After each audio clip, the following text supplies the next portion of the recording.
message on the death of Dr. Kasonde. The other is on the UPND events, the cathedral meeting, and the one that will be taking place, the planned card renewal. The other will be Mopani.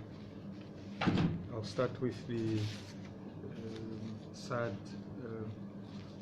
announcement that State House wishes to announce with regret the death of Dr. Kasonde, the former Minister of Health, who passed away yesterday.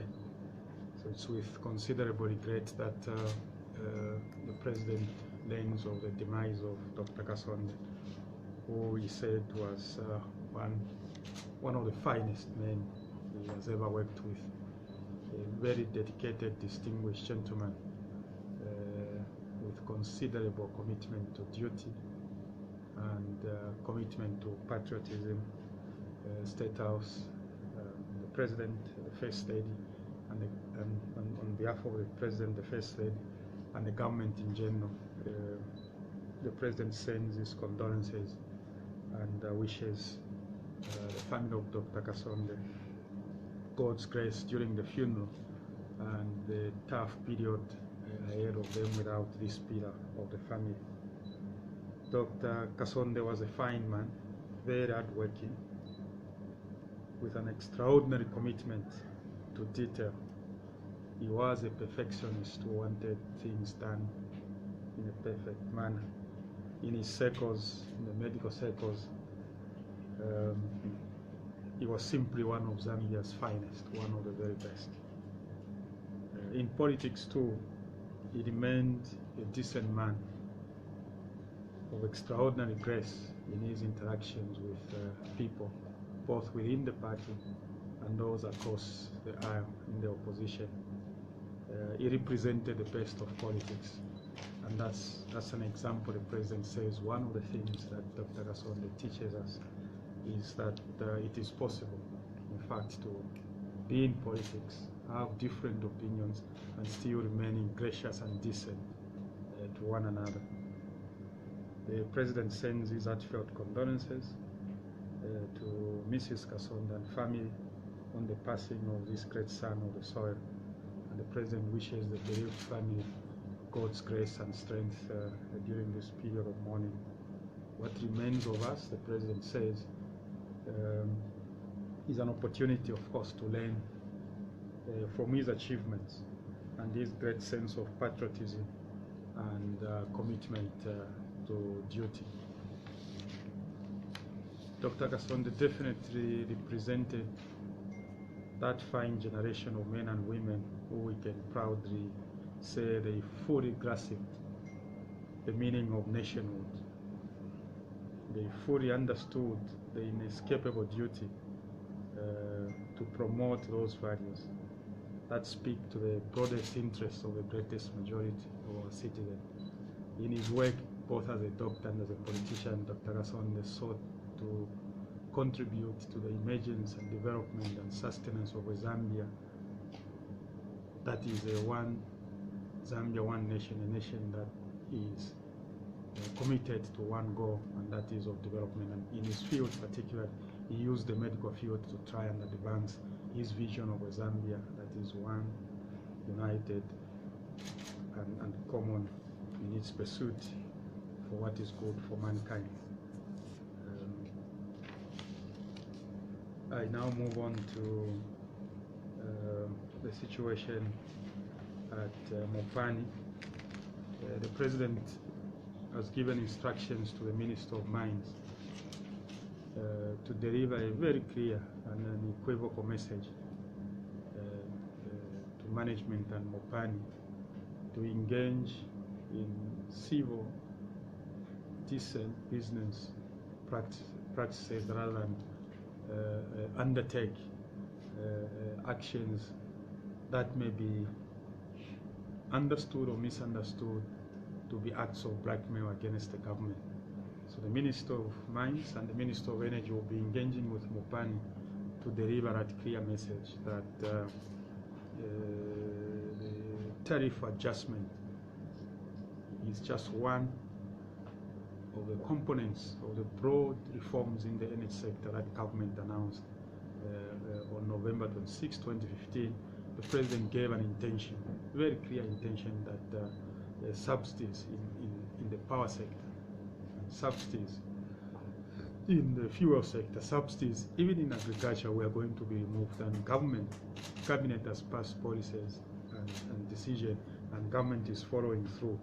So if those reforms have been accepted in the consumer sectors by the poor consumers, the households, the President expects that all sectors of the economy, both business and consumers, must accept the reforms that have been set in place. So the President has instructed the Minister of Mines. He has asked me to inform the Minister of Mines to clearly engage Mopani and understand exactly what they want to do.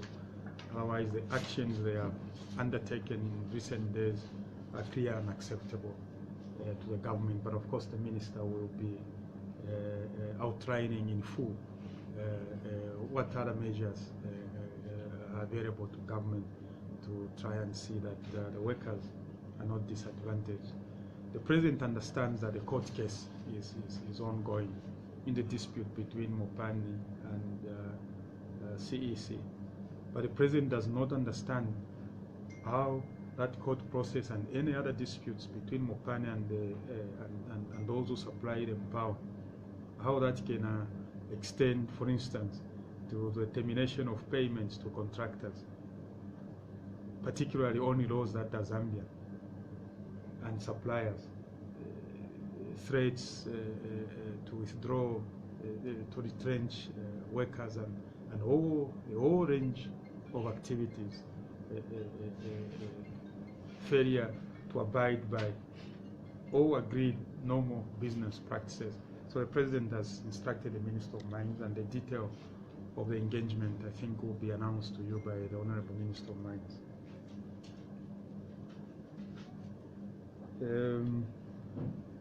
We have received reports, some of it confirmed, some of it unconfirmed, that police have said they will not allow the UPND to proceed with the card renewal exercise. Upon receiving of that information, we are very reluctant, and I must say this, and I'm saying this because of the innuendos and rumors in the social media and elsewhere that the police have stopped that. The police have informed us that in fact they have not stopped that card renewal exercise. But I wish to press it on record that even if police had to stop that, I think that they were going to be guided to allow that process to proceed.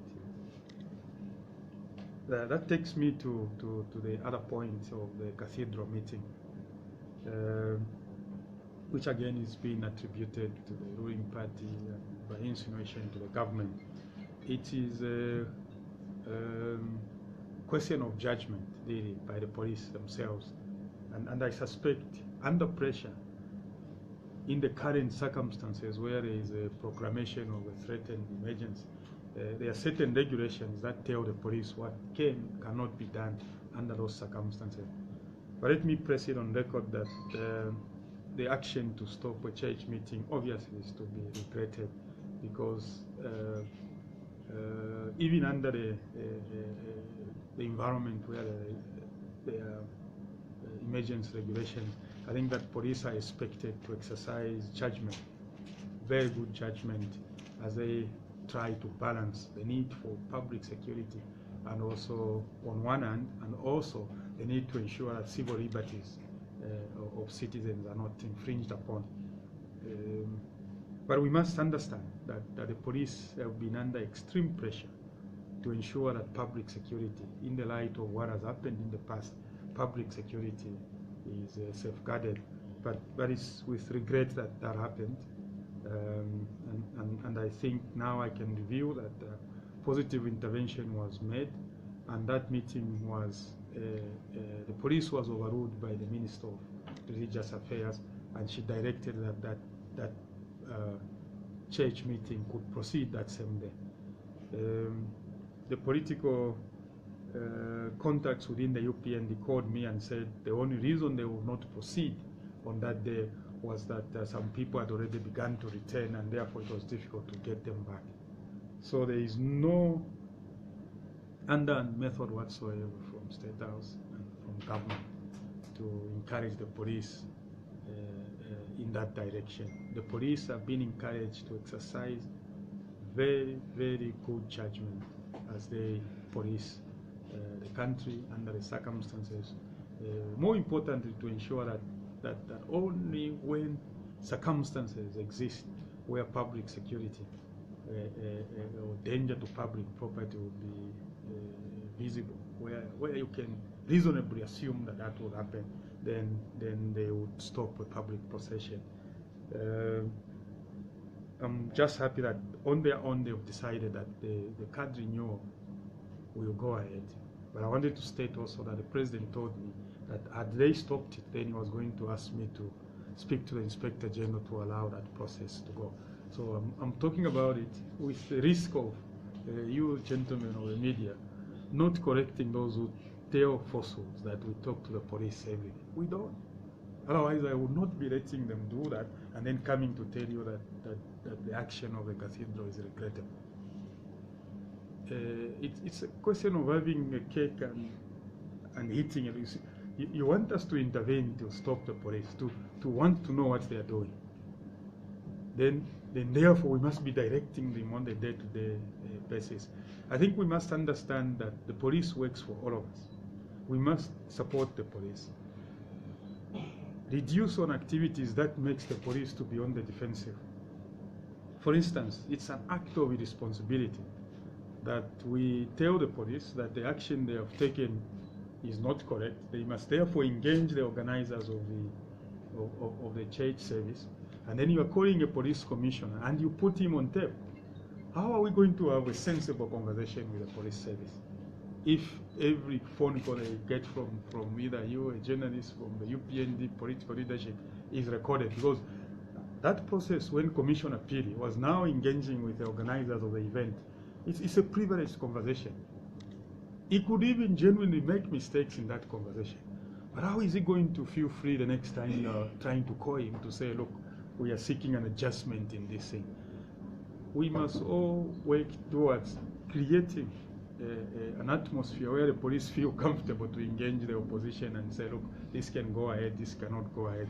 But to engage in irresponsible action like that, meaning only dedicated only to humiliating and embarrassing the police, you put them under pressure that they make the kind of decision they are making. So we are also appealing to the political players, both from the PF, from the UPND, and any other civil society. When they are engaging with the police, they must be civil enough to give confidence to the police to engage with them. What benefit is to be derived from a conversation of a policeman who thinks he's engaging with somebody that is requiring? And what benefit is in there in releasing that conversation so that you just put it out to public ready? So our appeal to the political players is not to put the police under unnecessary undue pressure for them to act in one direction or the other.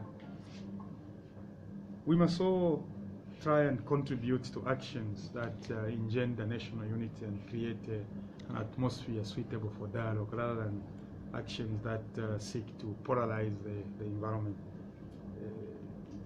These are political matters which I wanted to stay away from, but I think that the innuendos in the media directed at State House and government, we needed to talk about them. And otherwise, it's something I would rather the party secretariat addresses, but unfortunately I also represent the leader of the PF, so we've got to discuss these matters when the name of the president is unnecessarily called into this. Thank you very much. I can take questions. Yes, please. My name is Christine. I wanted to find out how soon is the minister going to have the meeting with Mopani? Do we expect the meeting next week? No, the instruction is that I'm speaking to the minister right now and the president told me that he must at his earliest possible time. So he will engage them today. If he says they are meeting tomorrow, he will meet them tomorrow. The instruction is to get him to engage Mopani straight away.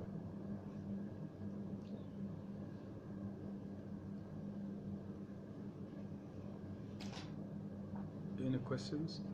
Mr. Chanda, my name is Kala Nishima from Yeah. TV.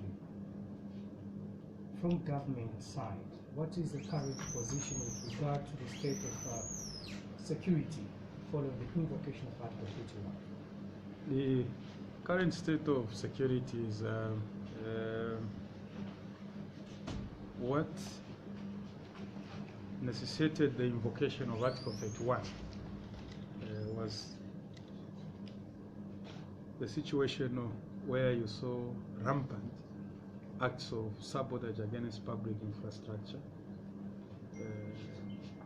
fires set to public buildings, vandalism to vital installations such as ZESCO power lines, attempts on oxygen chambers in hospitals, attempts on power supply lines to underground mines, and a whole range of criminal activity which was clearly politically instigated.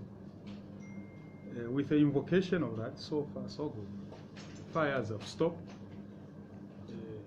Attempts to damage public infrastructure have reduced. Acts of arson, attempted arson have reduced. Police are reporting fewer and fewer incidents of attempts of arson, which were rampant during that period. So, I know the Inspector General will give a further brief on the security situation regarding that, but what it generally has told us is that so far so good since that time. Okay, I also want to take advantage of Yes. the presence here. Others may have privileged information which some of us do not have. Yeah. When you are in South Africa, we heard counter statements from opposition leaders in that country, and of course from the Zambian side government. His Excellency Emmanuel Mwamba issued another statement. What was the current position? Did your government call on the two opposition leaders from EF and DA, and did they? What was the response from them, and what is the current position, the government's position to engage in those two leaders from South Africa? They agreed to meet the president and later on said they were no longer interested, and that's where we are, and the meeting won't take place.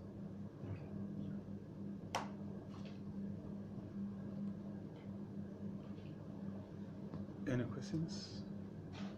I think just a follow-up right on the same issue. I think what came out was that President Lungu, I think the word summoned, is that the correct position that the president summoned them, or it was that the only request to meet the president? What's the true position?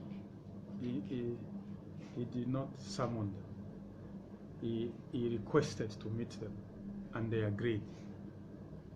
And a few hours later, then they told us that they were unavailable. That's where it is. I don't know what scandal was around that. I can't understand that. Look, President Obasanjo requested to meet the president, yeah? And we agreed, and he was coming. I'm giving this example. What would have happened if, during that time when he was probably airborne, then he decided that he wasn't meeting the president? What scandal is there? That's exactly what the situation was. The opposition leaders agreed to meet the president, then later on said, no, they were not interested anymore. And we left it there. The situation was, I understand there are people wanting to picket, but since I'm in South Africa, instead of picketing and making noise outside, the message would be better delivered to me directly. Why don't I meet them? Then contact was made with them. When they agreed to meet him, then they decided that, now we are no longer interested. That's where we are. Yes. My name is Alfred from QFM TV. So from what you've said, is it safe to say the entire issue has been trivialized? You know, the nature of a democracy, by their very nature, democracies are noisy places. it's how you distinguish the noise from sense that makes you a better citizen, or that makes you still an integral member of that democracy. By their very nature, democracies are very noisy. But it becomes a problem when the media becomes part of that noise. Those who have been elected to govern, they will continue governing, and the noise continues. If we attempt to shut out the noise completely, we will be shutting out democratic space. That's what I can tell you. The democracy, by their very nature, are noisy places. Within that noise, work gets done, and the noise remains where it is, noise. Yes, Chris. What's the position of the other mining companies on the higher tariffs? They have all agreed. We know FQM have agreed, KCM, the Chinese mine, the Chambishi, all the mines. We do not have any other than Mopani.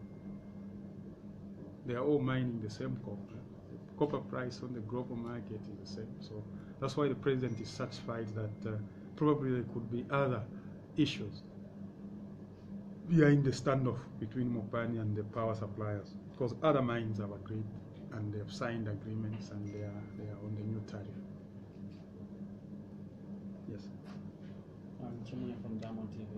In an event that Mopani copper mines and the minister do not come to an understanding, what happens? The primary responsibility, according to the president told me this morning, his primary responsibility is the protection of the welfare of workers. So I cannot preempt a meeting that has not taken place, but all I can say is that the government will act responsibly to ensure that the interests of workers are protected. Yes. Stakeholders have risen, saying Mopani has a record of twisting government. For how long is this going to take? From the government side, we always have a positive perspective to things. Arm twisting, blackmail, and that Mopani, as a responsible corporate citizen, will not engage in what you are saying, arm twisting. It's actually never a good idea. Never, on any given day, it's never a good idea to attempt to arm twist government.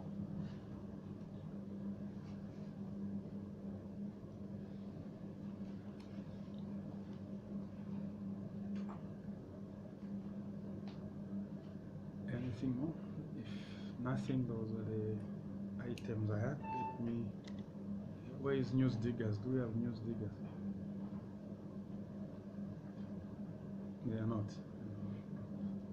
They should come to briefings when they are called, instead of relying on third-party information. We are very open when we call them. Watchdog, news diggers. For me, when I call a briefing, I have no problems who comes. Yeah. My only problem is if you go and quote somebody who was at Sandy's creation when I was at Twanga. Thank you very much.